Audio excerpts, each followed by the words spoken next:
অনেকদিন পর বাড়ি এসে লোহার গেটটা ঠেলতেই একটা শব্দ, খুব পরিচিত কিন্তু কষ্টের মতো শোনালো। কড়া নাড়তেই দরজা খুলে দিলেন বাবা। এক পলকেই বাবা আর বাড়িটি যেন এক হয়ে গেল চোখের নিমেষে।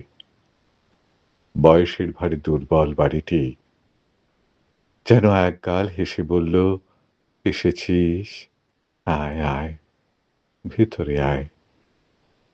বিবর্ণ দেয়াল, পুরনো গ্রিল, সাদা হয়ে যাওয়া বাবার চুল, ভেঙে যাওয়া গালের হাসি, যেন বাইরের দেয়ালের পাশে বড় নিম গাছটার দেহের রঙে মিশে যাওয়া এক পরিচিত খুশি।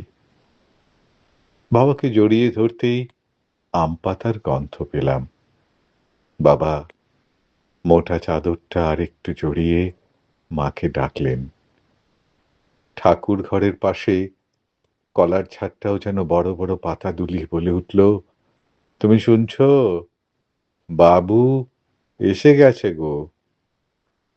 একটা টানা ঝিরঝির করে হাওয়ায় কামরাঙা ডালে পাতাগুলো কাঁপছিল।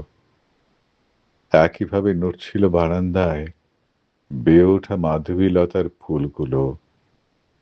ছাদে ওঠার সিঁড়িটা তো উঁকি মেরে আমাকেই দেখছিল প্রথম থেকে। বেশ শব্দ করে আস্তে আস্তে ঘুরছিল ফ্যানটা।